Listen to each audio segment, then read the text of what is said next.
There they are. Hi, girls. Ladies, I should say.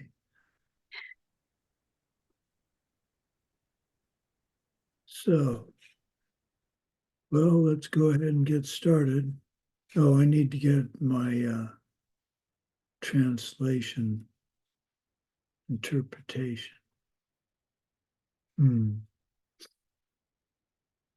I don't have the option.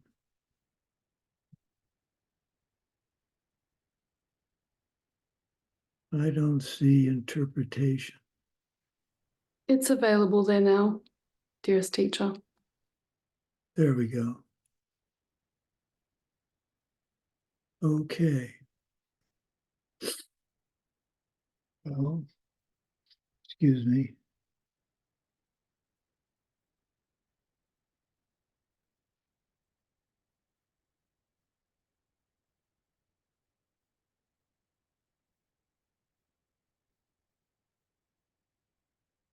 Okay.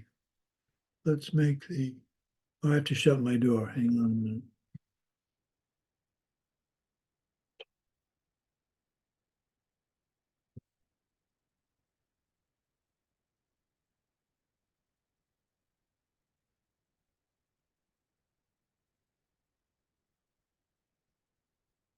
Okay.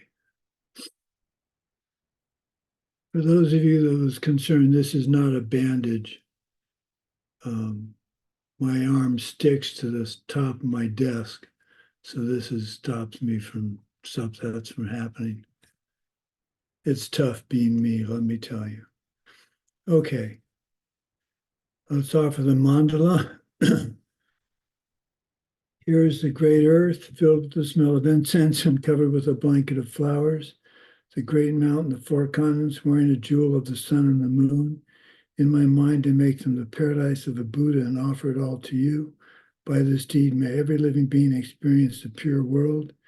Idam Guru Ratna Mandalakam Niryatayame.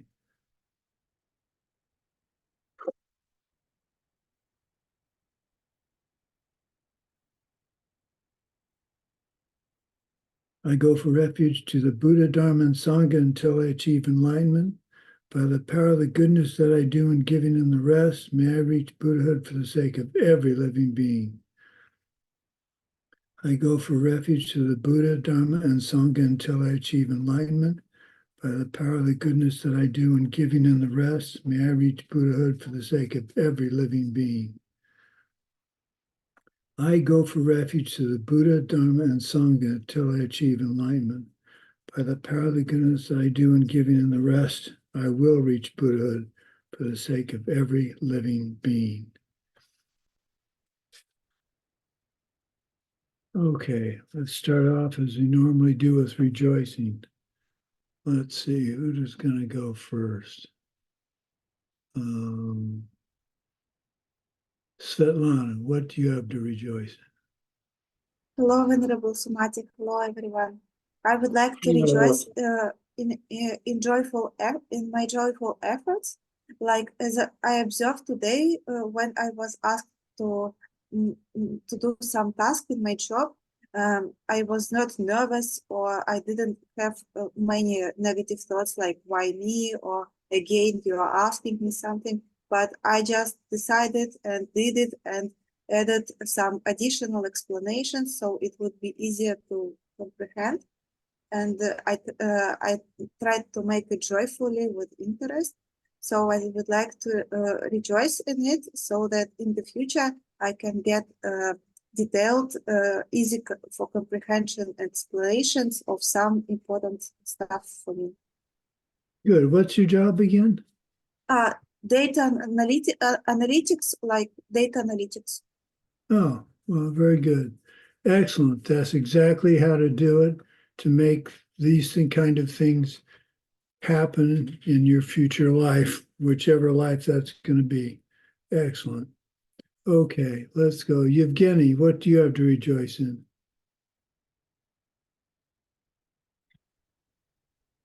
Здравствуйте. Hello, everyone. I would like to rejoice that I was able to connect with many people, because before I was 2 weeks, was not able to connect with anyone, with no people. And I am rejoicing to be at this class, that I can listen to it, I can record it, and I can spread it so that everyone can listen to it. Very good. That's exactly what to do in order to get access to any kind of material you're looking for in the future. Very good. Okay. I have the image. I don't remember your name. It's in Russian. I have no idea how to pronounce it.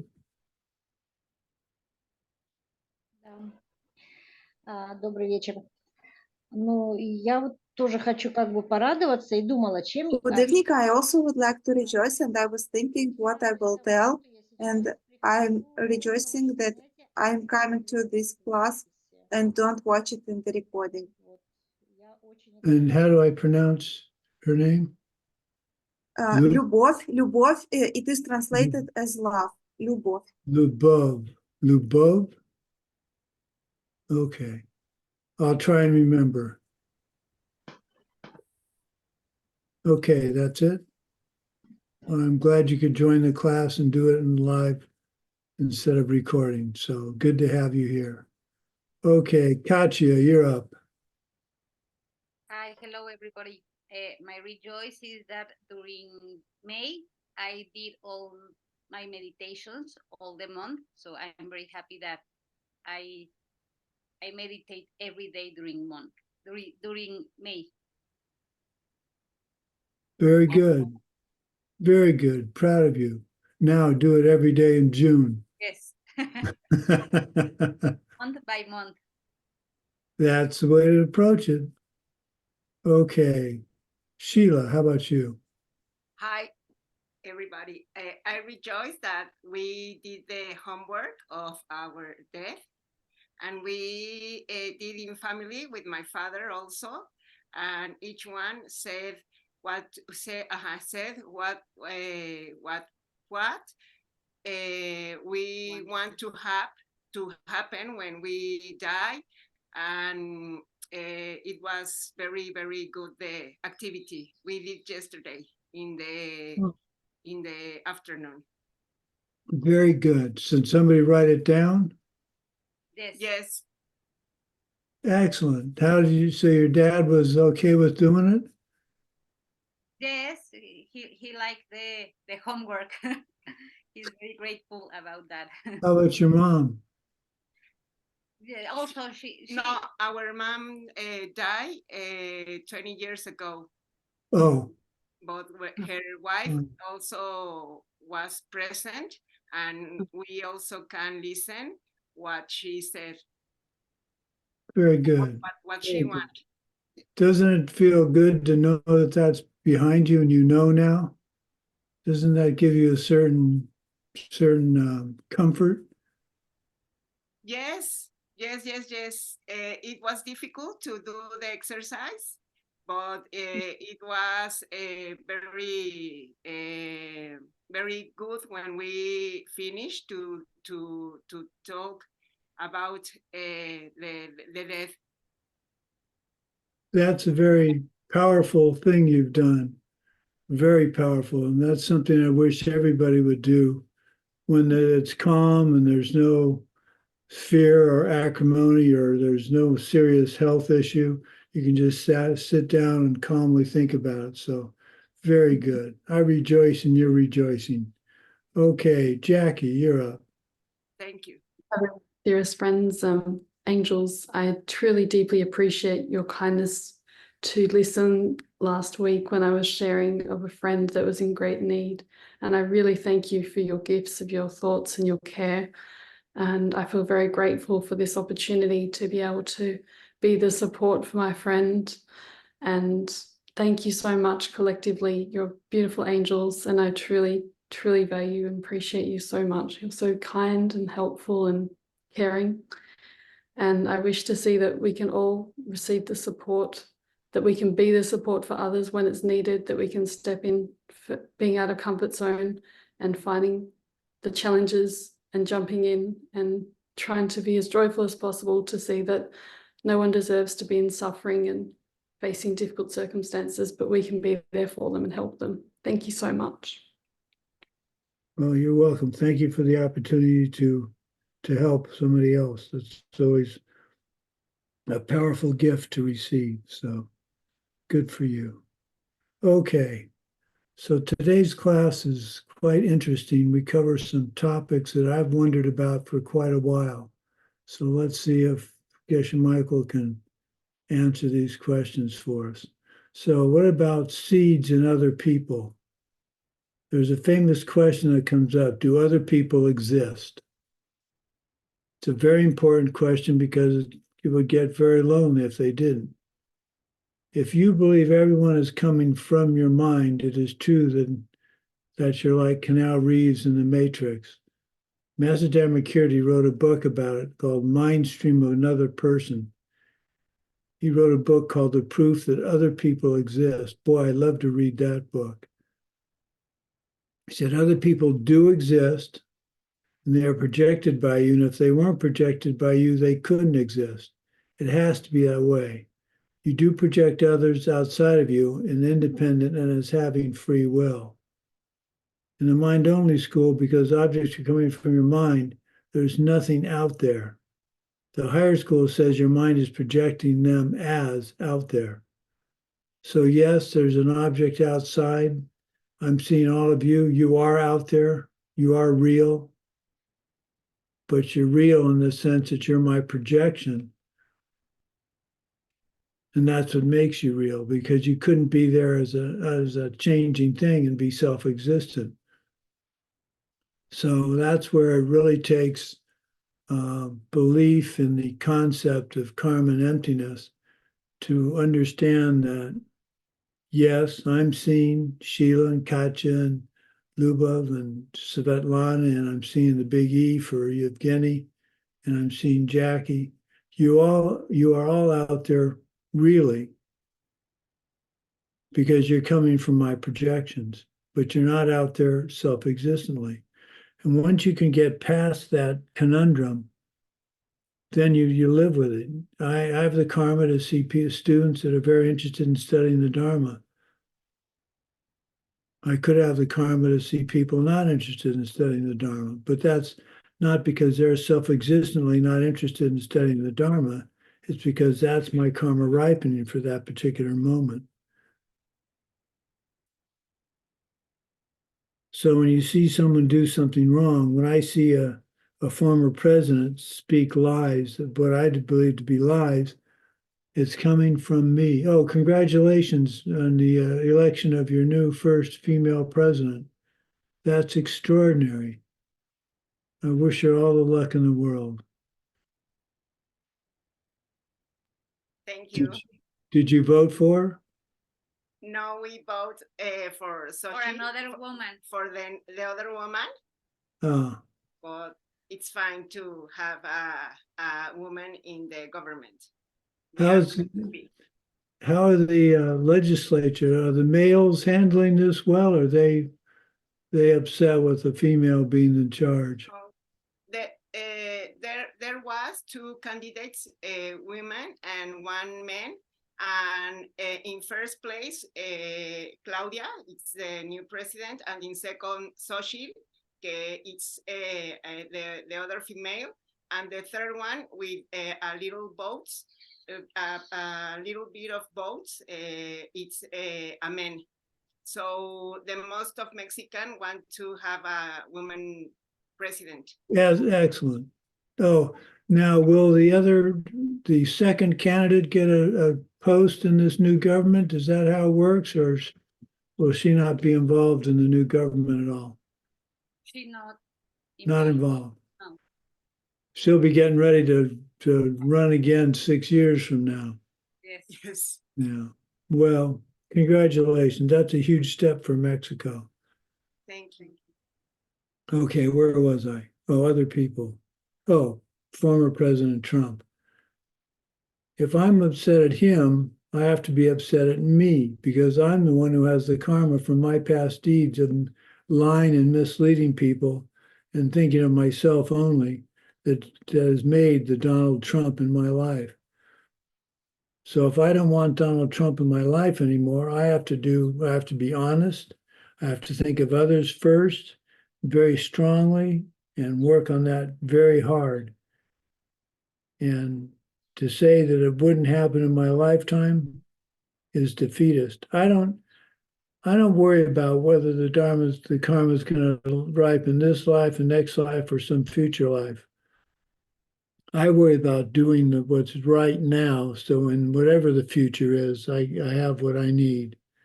And I think that's a smarter way of the karma with wisdom, is knowing that whatever you do now is going to ripen in your future, whether it be a few years from now, a lifetime from now, or tomorrow. So that's my story, and I'm sticking to it. Okay, so Geshe Michael mentioned he had a chance to be an examiner of the third Pabonka Rinpoche.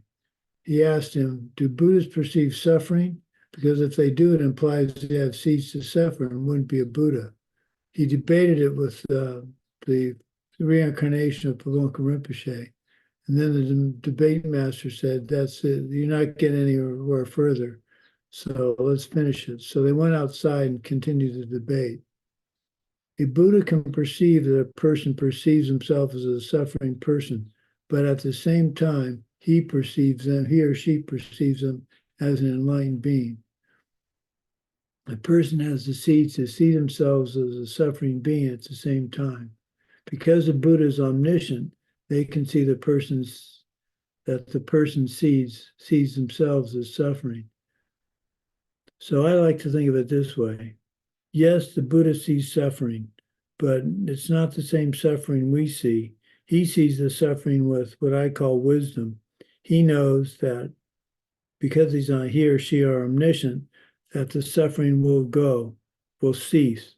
He knows the future reality of this individual. So he's not happy to see suffering, but he knows the suffering is going to go away. So he doesn't suffer, he or she doesn't suffer seeing the suffering because he knows it's temporary.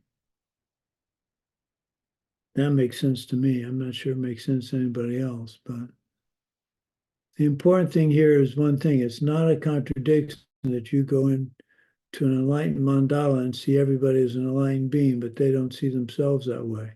That's not a problem. There's no standard reality or base reality. There's only the room that you see and the room that I see. So that's an interesting statement here. There's no standard base or reality or base reality. And that's fairly obvious because you don't see what I see. I mean, people see this as a bandage, and it's not a bandage. It's it protects my arm from sticking to my desk. So their reality is to see it as a bandage. My reality is to see it as a piece of cloth. Who's right? We both are. Because that's what karma and emptiness means to me.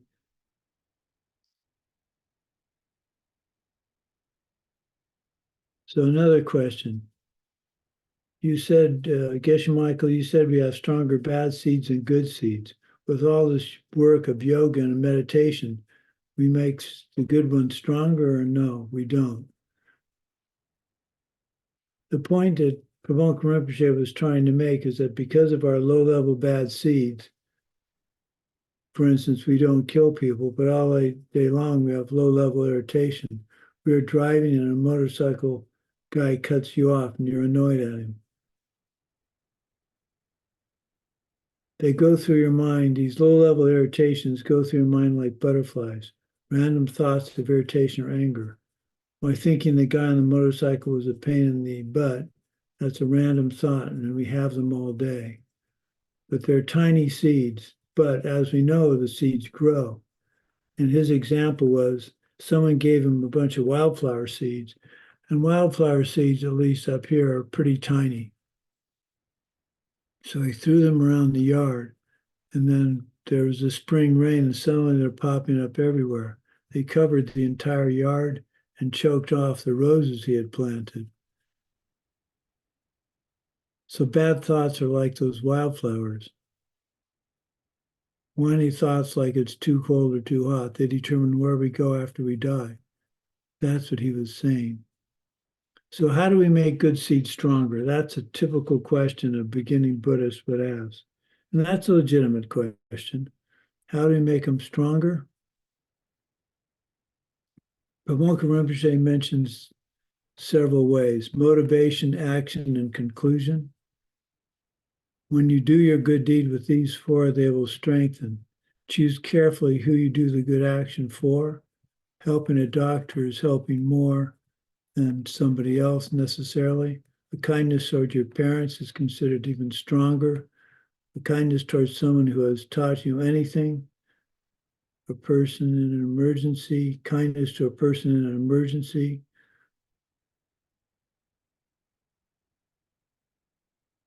I lost my place here. Is even more powerful. Every time you think about who you're going to give something to, you get a new seed. Wait and think about it, because you get more karma every time you think about it. Planting it is close to the core of where the karmic seeds are planted. Deeds of thought are more powerful than those of body and speech. Now that's an interesting thought. What the mind does is generate the verbal and physical karma. So remember, I talked about getting mad at myself. I don't get mad at other people. For the most part, I rarely get mad at other people. But I get mad at myself. Now, I haven't been mad at myself recently, which is good. But movement of the mind, karma is movement of the mind, period. Then it's what happens with the movement of the mind that cements it into, let me back up. Movement of the mind and what it causes. So I have movement of the mind to get angry. My anger comes out as my getting mad at myself by swearing or throwing an object or getting frustrated. So my movement of the mind has caused a physical or verbal response. But even just thinking about something, to me, is planting a karmic seed. And that's where these talks about these things like butterflies flying around all through your day. They flit around, never landing, always moving around. Those are the low-level irritations that we plant. And as we know, karmic seeds grow. They double and they multiply and become larger and larger. So the little small irritations or the little good thoughts we have grow in the future into major karmas. So there's the two things I call low-level radiance and low-level radiation. Low-level radiance is a good deed, small good deed that you do, picking up a piece of garbage, or holding the door open for somebody, or paying for someone else's food in a restaurant. I did that recently. I was eating dinner and my wife was gone, and I was eating dinner at a local restaurant, and a family came in with a new baby and a mom and a dad, and they looked just plain tired. So they came and sat in the booth next to mine. So I paid for their meal as I left, because I thought what a wonderful thing that would be for those two to go to pay their meal and find out some complete strangers paid for it. It was really a good feeling. And their bill was quite a bit more than mine, but I didn't even stop and think, well, I'm not going to pay that, because that's not a karma I wanted to generate. Once you make a decision for a karma, for doing a deed, you have to act it out, a good deed. You don't want to, if you think of a bad deed, obviously you don't want to act that out. But I'm pleased to say when I saw what their bill was, not a problem.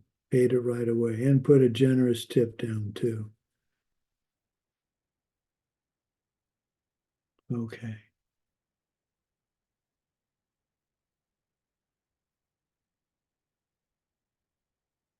Thinking is karma of the mind. The planning of a virtuous event is as many seeds as actually doing the event.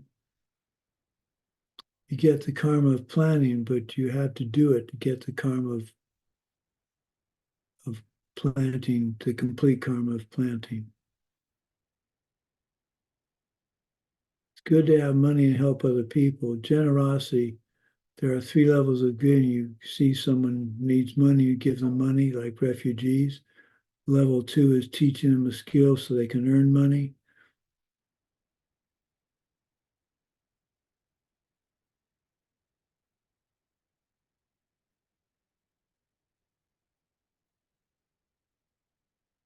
I'm losing my space here.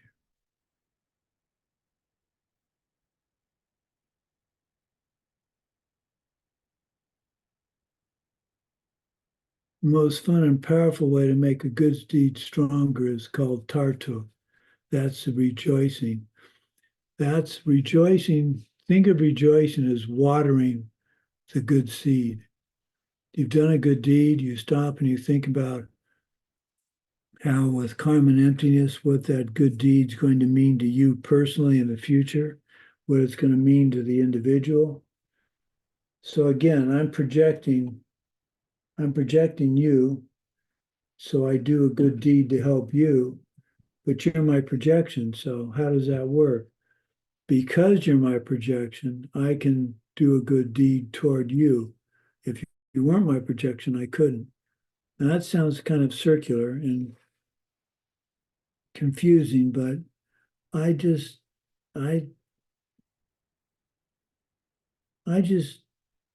don't worry about that. I don't try and figure out. It's like my karma to see you, see me, see you, see me. I just don't dwell on that. I work on doing good deeds to help others because I know that's how I'll get the help I want in the future. I don't worry about whether you're my projection or not, or whether that makes any sense, because you are my projection. I'm firmly convinced of that. That I can say without fear of contradiction. I firmly believe everything's a projection of my karma. Now I just have to figure out. And it's not worth trying to figure out why you have the karma to have an Apple phone or an Android phone. What's the point? If you really want an Apple phone, then help others get the things they want. It doesn't have to be a phone. If you see someone who wants a donut, you help them get a donut and dedicate that toward you getting what you want in the future. It's little things. And don't worry about whether it's a donut or a phone. If you want a phone, help other people get what they want. Find out what they want. Anticipate what they want. Help them get what they want. But as you do it, as you do the deed, finish it off by saying, because I've helped them get what they need, may that set the karmic seed in the future for me to get what I need. Dedicate it, lock it away, and it will ripen. We tend to want the good seeds to ripen quickly and the bad seeds to not ripen at all. But it doesn't quite work that way. Now, we do talk about the 4 laws of karma. Who can give me the 4 laws of karma in order?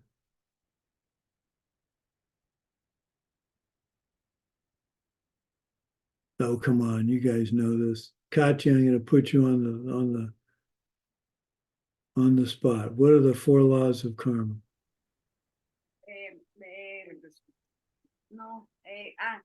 The small seed grows. That's the 4th one. That's the first one. If you plant a seed, you are gonna have a result. The like result. So good deed, good result, bad deed, bad result. If Number you don't 2. plant anything, you don't have any result.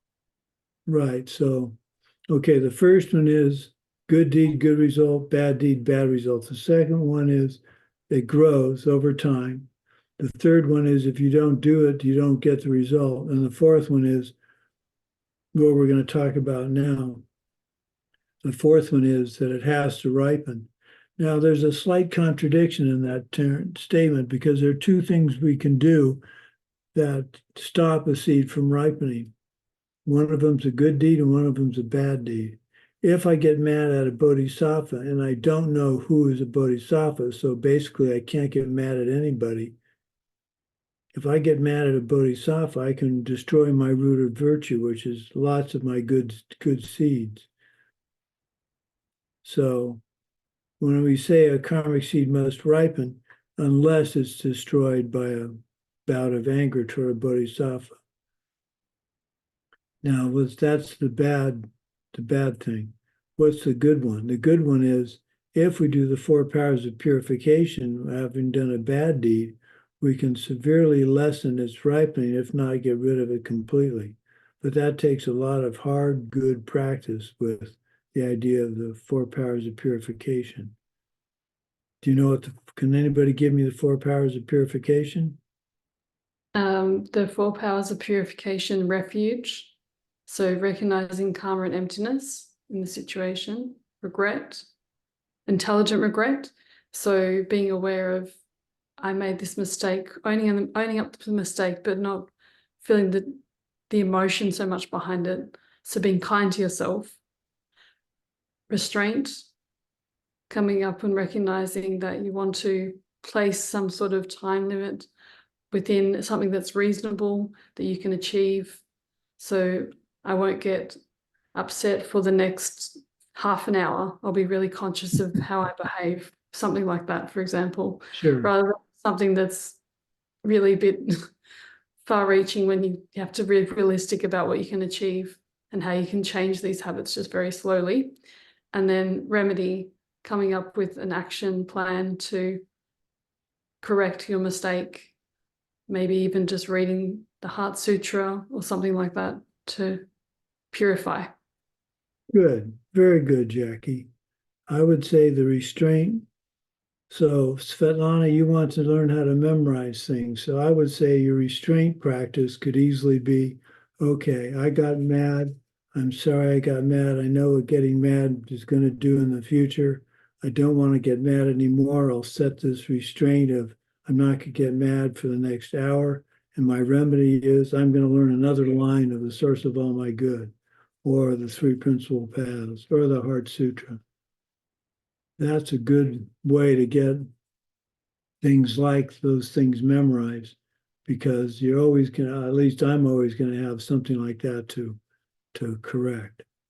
So very good, Jackie. That's impressive. And it's in the right order. No, now what about that is taught differently? The refuge and the regret are sometimes interchangeable. I like to do it in the order of refuge, then regret.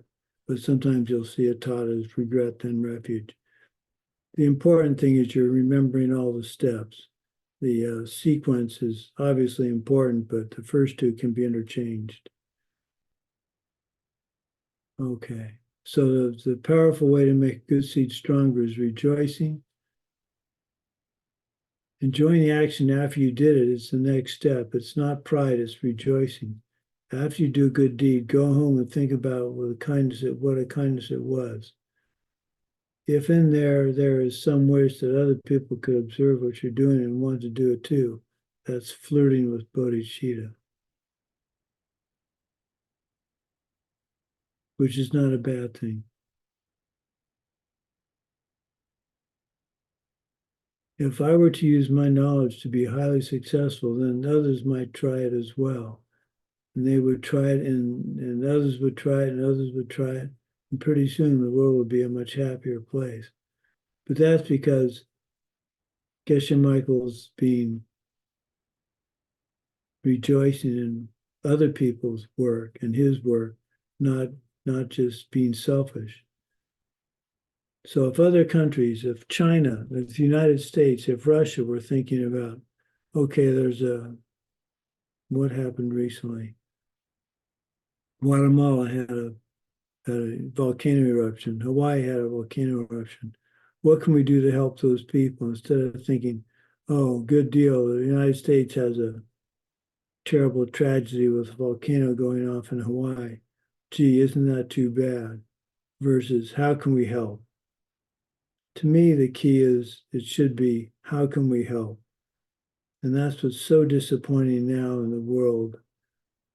at least in this country, we see so many people blaming others instead of taking the responsibility to fix the problem themselves. Well, here's an interesting example. I don't know how many of you know we have a space behind part of our house where we have several large garbage bins, and people bring their plastic there. They package it up, and we close the bag up and take it to a collection spot. Well, we've been doing this for about 6 months, and we've lessened our garbage to putting out our garbage every 2 to 3 weeks instead of every week. So that means a lot of stuff isn't going into landfill. Well, I got a text message or an email message yesterday that said they're thinking of putting several more steps. Right now, you take a container, you rinse it, you put it in the bin for general plastic use, and they use it just like that.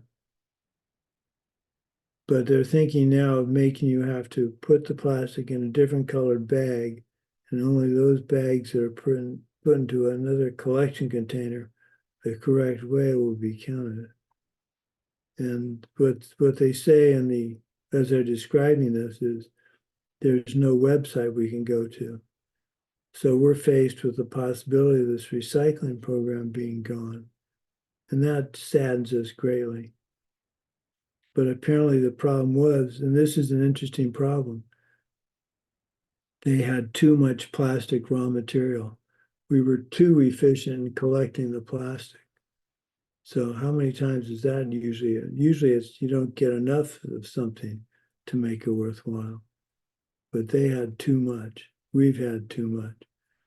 So in the next week or two, we're going to have to decide whether we want to continue having the space be open to help us get to and from the collection site, or are we going to close it down and just go back to the old way of doing things? That's a tough one because we have to drive to the collection. The reason we did the collection site was there were a lot of elderly people in our community who couldn't get a ride or didn't want to get a ride. So something we were doing that we think was was going to have a good result, unintended consequence. So I've talked about this before. The unintended consequence was that it was so successful, they had too much plastic. So we need to look into what that means. If I was 30 years younger, I'd look into helping them start up a second plant, but I'm not 30 years younger, so. But it's interesting that you don't think of doing a good deed would have a negative repercussion, and can it? Can a good deed have a negative repercussion? According to the first law of karma, it can. But it could have an unintended consequence. So that's an interesting detail. I'll have to think about that.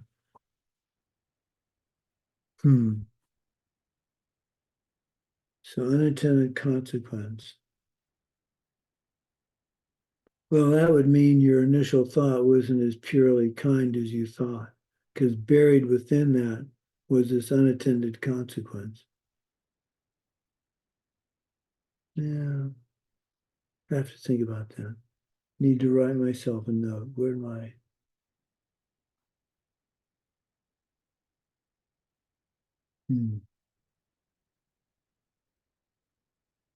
Hang on a minute.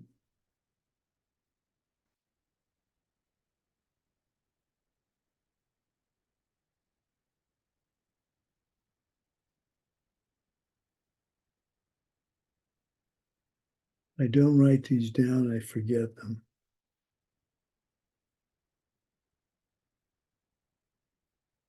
Okay, what did we decide? Unintended, intended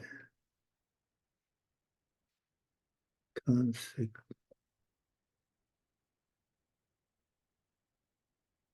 A good deed.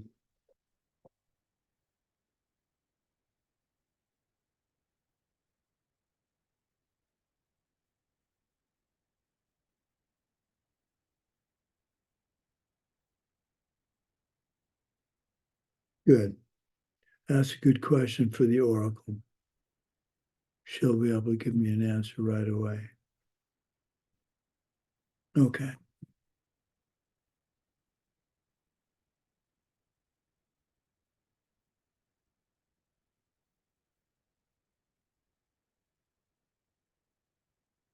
Is there a higher authority we can go to and ask them to cancel our negative deeds?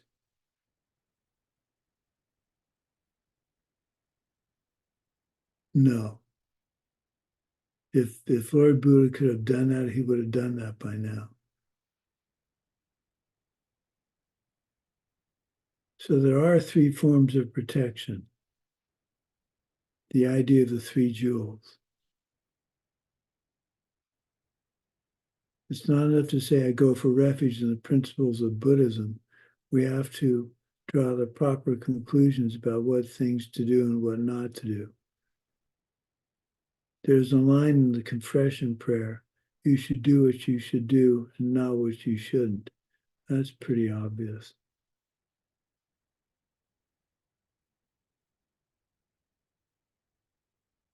What proof do we have the most powerful being cannot remove your suffering? Because if they were able to do that, they would have done it already. Exactly. Exactly. They cannot wash away our bad deeds like with water. So this is where we differ somewhat in Christianity. But I'd be curious, I don't know much about Christianity, but I'd be curious how much of Christianity really is directly related to, not to Buddha as if Buddhism's the basis of it all, but I've got to think they're basic qualities of being a human that we share with other humans. But when I stop and think about what they be, I'll have to think about that too. Okay, what's next here?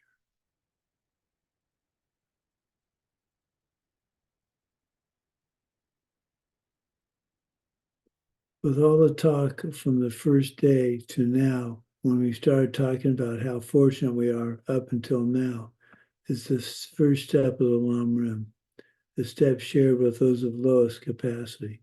What does lowest capacity mean? It means that when I die, I don't want to go to a bad world, a lower realm. This is the minimum spiritual motivation. If you don't have this, there's no point in going on.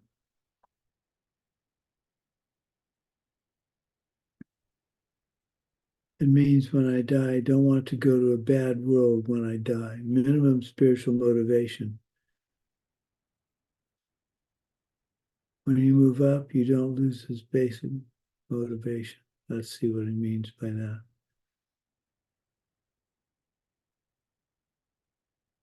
Is it enough for your spiritual practice to not want to go to a bad place after you die?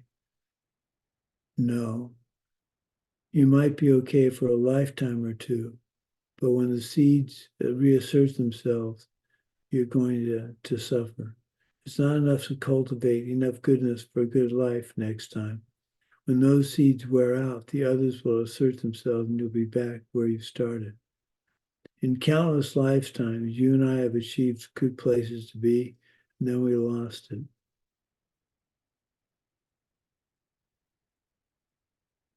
And we're the same now. We're high on the good cycle of birth, but we could drop anytime. We have to be cognizant of the fact that anytime our karma will ripen from the, when I say the past is the present is your future, it's so very important to understand that, believe that, not because I said it, but because it's true.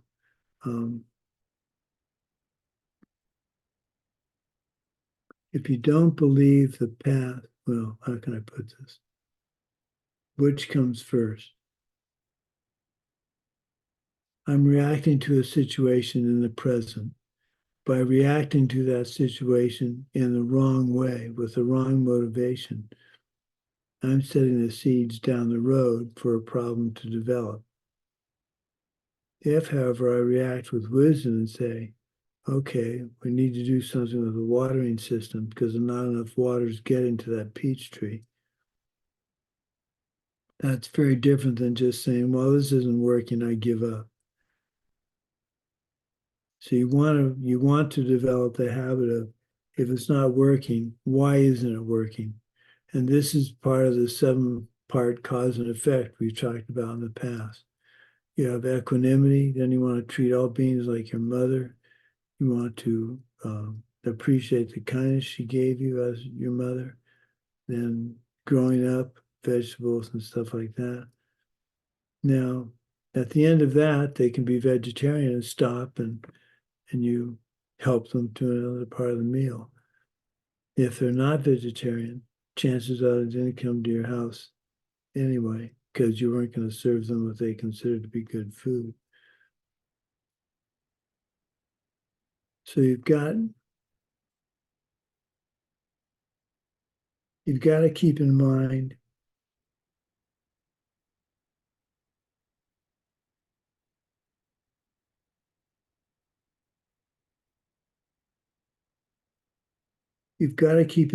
that what you want to do, you have to be able to do. You have to have what's the 6th step in the 7-fold cause and effect, is you'll do it even if no one else will help you. So it's really important to remember that. You need to remember that it's up to you. It's always up to you to do the deeds you need to get things done. So in the future, if I want to have a president that's responsive to my need, to the needs of others, and puts others first, I need to redouble my efforts to put myself first in all instances.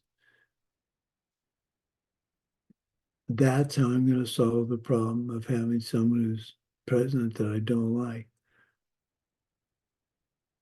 Now, what's the good thing about former President Trump in my life? The good thing is he's reminding me of what I need to do to not have him be in my life anymore. So if I can think that way, that's thinking of a problem with wisdom. Now, do I think that all the time? Unfortunately not. But you see, that to me, if you got nothing else out of this class, that would be a gem. Know that it's up to you to solve the problem of, in this case, President Trump. Nobody else. So my complaining about it to other people isn't going to help. What I've got to do is make sure I'm as honest as I can be, and I dedicate that to having honesty in my future, a tolerant person in my future, a mature person in my future. So if you listed all the things you don't like about a certain individual, then you need to do the complete opposite of that for that individual and dedicate it to not seeing those kind of individuals in your future.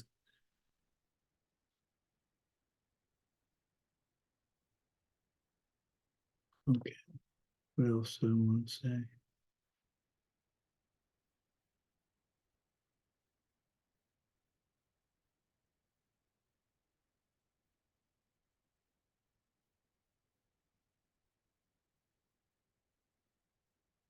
If any kind of position we can reach in this life is so karmically liable to fall, it's hollow. I'm not sure what that means. We've been up and down. The nature of karma is that it goes up and down. You want to have the nicest boy, the highest paying job, the thinnest person in the yoga class. But when you get it, is that the nature of karma, is that you fall harder and further it's almost a curse to want to go high because you have further to fall. You always fall equally far, but we always want to go high. He's saying, you've been through that countless of times. Do you get it yet? He says something worse. That's the way it's been for your entire life, and you have no reason to expect that it will happen in the future. That's the way your life is going to be. It's not just frustrating to have fallen in the past, it's going to continue. So, but what he means there is, if you don't react to your world with wisdom, you're just doomed to have it continue to be the way it is. If I don't like former President Trump, instead of saying in a dinner conversation why I don't like him, the wisdom way to do it would be to say, well, you know, former President Trump did do this and right, in my opinion. And I need to work on, now you say this to a dinner party, it doesn't have Buddhists in it. You could say something like, well, I don't like that, but I believe it's coming from me. So I need to do something in the complete opposite. So I won't speak poorly of former President Trump. I don't say ever again because that's not going to happen. But I say maybe for the rest of tonight, I'm not going to speak ill of him. Now I can complain about him. I can say this government, well,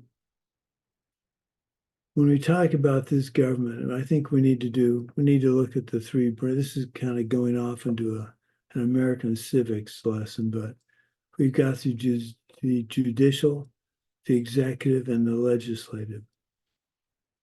And they're constantly at each other's throats these days. And that's what's sad, because if you're at each other's throats, you're not getting anything done. But we have those three parts to the structure of our society. And so I need to keep those three parts of structure to our society in my karmic solution. That doesn't mean I have to go pass a law or become a lawyer. It's basically saying, I need to do like the sixth step in the cause and effect. I need to take on the responsibility to fix this problem with former President Trump. And that has to do with me and my karma, nobody else's, my karma ripening. I don't have to give money to some cause down the road to hope he doesn't get elected. Many of the groups that don't want him elected are doing it without wisdom. They're angry at him. They think he's an idiot. They're not saying, we don't like what he's doing. What can we do to stop it from happening? Or better yet, what do I need to do in the future to stop having these seeds ripen? That's where you should be spending your time, because you don't know how far in the future that seed's going to ripen. It could be tomorrow. It could be him deciding to withdraw from running. You never know.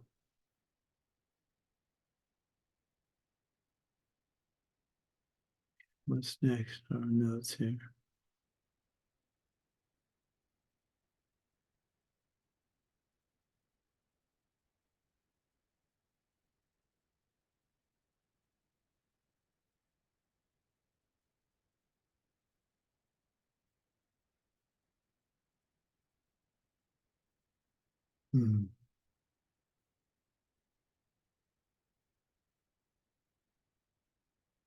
Rebecca Rinpoche talks about this idea of we can't control them. It seems like we can't control karma. There are things you want and things you can't get them. There are relationships and objects and the health and the body. We can't change them. We're locked in a certain way.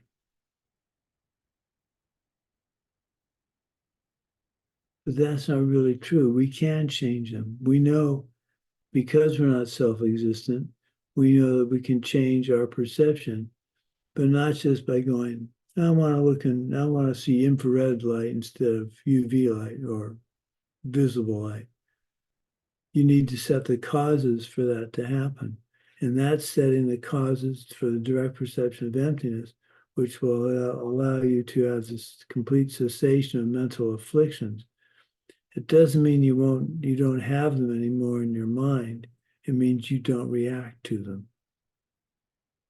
Now, your mind stream has, in my description of my mind stream, I have negative deeds within that mind stream that are going to ripen sometime. So I need to try and figure out a way to not have them ripen fully. And that's where the 4 powers of purification come in. But it's the most powerful when acted upon right after you've done the bad deed. So if you do a bad deed and go, oops, I shouldn't have done that, then that's when you could do a quick 4 powers of purification.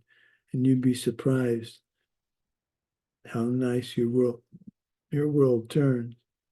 Now, it's awfully easy to say that it's turning the way it's turning because you reacted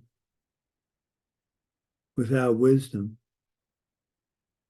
But you know that when you react with wisdom, that's what's going to make the seed ripen the way you want it to. So it's really important to catch yourself, good deed or bad deed, right away. Dedicated to keep it from being destroyed by being mad at a bodhisattva. If it's a bad deed, work out a solution and apply that solution as the antidote. So really just, I know we're repeating ourselves, but we need to, because it's so easy to forget the small stuff. We tend to want to think, well, how can I become wealthy enough to not have to work anymore? Well, that's if you think of it not naively. If you think of it in the wrong way, then you're not going to get what you need. If you think of it in the right way, that whatever appeared because my karma ripened from my past good deeds. If I want more good deeds, I need to do good deeds for others. I need to give away that carefully peeled orange that I was so happy to get peeled properly. And someone came up and said, oh man, is that the last orange? I go, here, take it, it's yours. Now you got to be skillful with that, because many people will refuse. If they refuse, here's my rule of thumb. And this is just me, if you offer twice and they don't want it, stop. It's not up to you to convince them they want it. It's up to you to implement what they want, provided it's not harming the body, speech, and mind of your Buddha compatriots.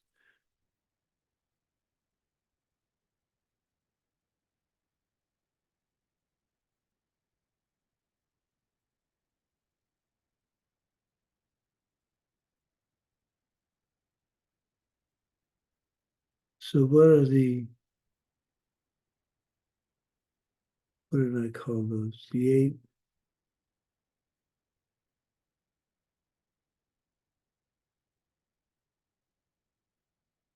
What is the 8? Oh, 8 worldly thoughts. Who can give me the 8 worldly thoughts? There are 4 pairs. The Nobody? first one is happy when you get what you want, unhappy when you don't get what you want. Right. The second one is happy when you're well, unhappy when you're unwell. Right. I'm not sure if it's third or fourth, but the one about being praised, being joyful for being praised, and then being unhappy when you're defamed or unrecognized. Right. Very good. Are you using the Tibetan Book of Lists? Not yet. I'm just being honest. I'm just teasing you, Jackie. No, Okay. I'm not using it right now. No, I'm using it off my mind. The eight worldly thoughts is in a nutshell how we see the world working. You think to yourself, well, I never think about getting praised or somebody else gets praised. But you'd be surprised how often that comes up. Get what you want, don't get what you don't want, don't get what you do want.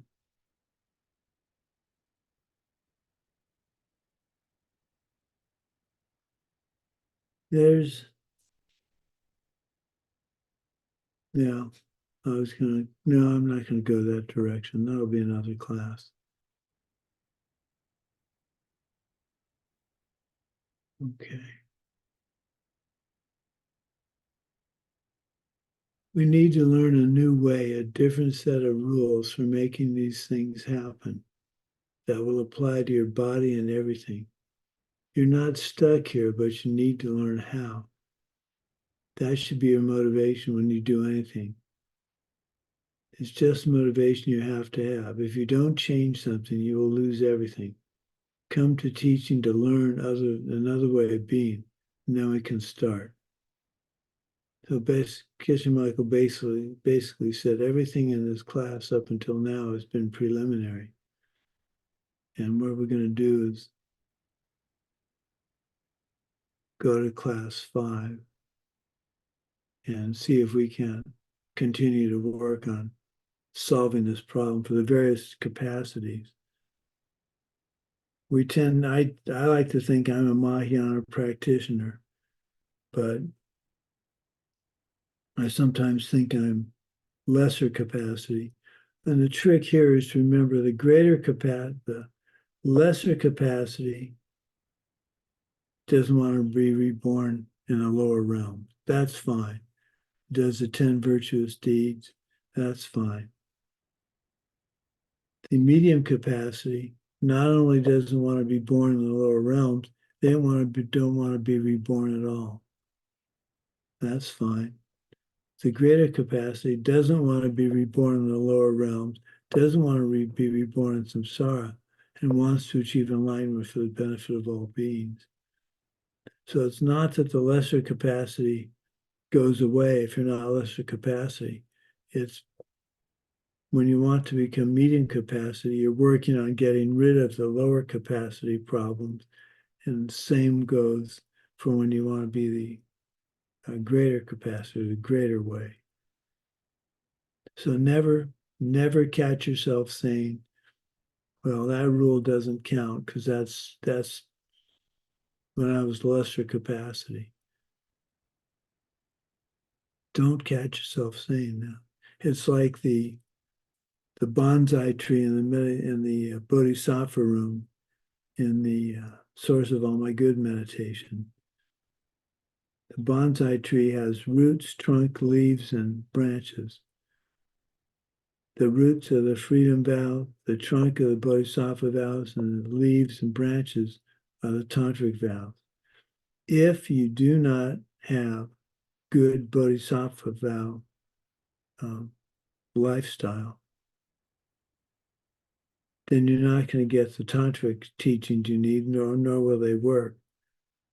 But if you make sure to nourish the trunk of the tree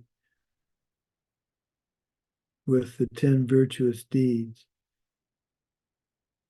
then that's going to allow your karma to grow into the tantric result. So to say those to the lesser capacity are not important, it's like cutting off your feet, because without the lesser capacity, you wouldn't have gotten to the medium capacity. And without the lesser capacity and the medium capacity, you couldn't get to the greater way. So never find yourself discounting the lower, quote unquote, lower good deeds or bad deeds.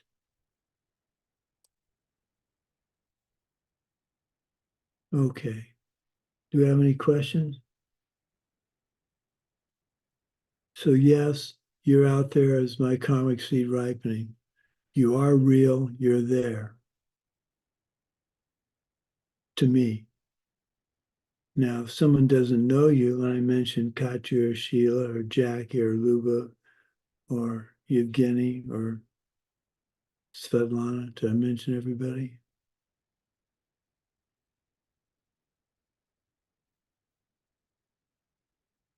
I think we might have missed your rejoiceable. Oh, didn't I do? Oh, you're right. Thank you. Well, we shouldn't let me get away with that. Okay, what's my rejoiceable? Okay, I'm taking on Katya and Sheila. Are you going to be joining us for the White Tara? We don't know because we are gonna have a vacation trip, so maybe we can. Okay. Well, I just mentioned that because I've taught the White Tara practice with the LamRim using the source of all my good 5 times now. And I decided I wanted to teach it differently. You teach, before teaching such as the Jainong for 21 praises, you teach a short LamRim, can be a short LamRim, could be longer, but in our case, it's shorter. And so about 10 days ago, I decided I wanted to teach the 3 principal paths, which is another LamRim that was taught by Tsongkhapa as well. So I took it upon myself to do, and it's turned out to be, I don't want to say more difficult. Well, maybe I do. So my rejoiceable is, instead of giving up and saying, oh, the heck with it, I'll just do the source of all my good again, I stuck with it. I have 2 classes that I think will be interesting. It helped me remember many things I'd forgotten and how I like to teach them. So I rejoiced and I stuck with it. I didn't take the easy way out. Now, it doesn't mean I may not take the easy way out another week, but I'm pretty sure I won't. I've given the materials to the translators. So if I want to have nobody translate for me ever again, I can't very well change my mind. So it'll be an interesting teaching. Okay. So now that's your homework for, we need to come up with a homework for next class. Katya, you look like you have one in mind. What would be a good homework question? I'm just teasing you. I like to see you smile. Jackie, you too. Everybody, I like to see you smile. Okay, what's a good homework? Let's think about this.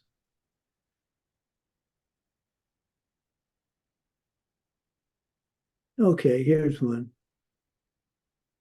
Think about this idea of low-level radiance. What are the low-level, the small good things you do every day that when you do them with wisdom are going to ripen into something much larger and better? So try and catch yourself doing a good deed, no matter how tiny. Asking your wife if she needs a hot water. Instead of just making hot water, making your coffee and going to your office to work, you say, do you need some hot water? And she says, yes. And you go, okay, so you make it. That's a tiny, tiny good deed. The kind of thing we would usually ignore. But if we have wisdom, if we know about how wisdom works, we don't ignore that. We know we're planting the seeds to get that sort of help in the future. So I need to go through life trying to do that. And the homework is try and find one or more of those kind of things that you don't think about it. And I do need to say, Katya and Sheila, I was really pleased that you sat down with your folks and went Yeah. through what's going to happen after they die. I'm just really proud of you because that's a huge, huge step. If, God forbid, you get in an accident where you feel your life is threatened, knowing that's not on your shoulders is a huge relief. And same for you, Jackie. I think if I did nothing else in the last month but got that to happen for all of you, then that's a very successful month. I just can't tell you how pleased I am. I can't wait to share that with my lovely wife. She's going to go, oh, isn't that nice? Okay, let's dedicate the goodness.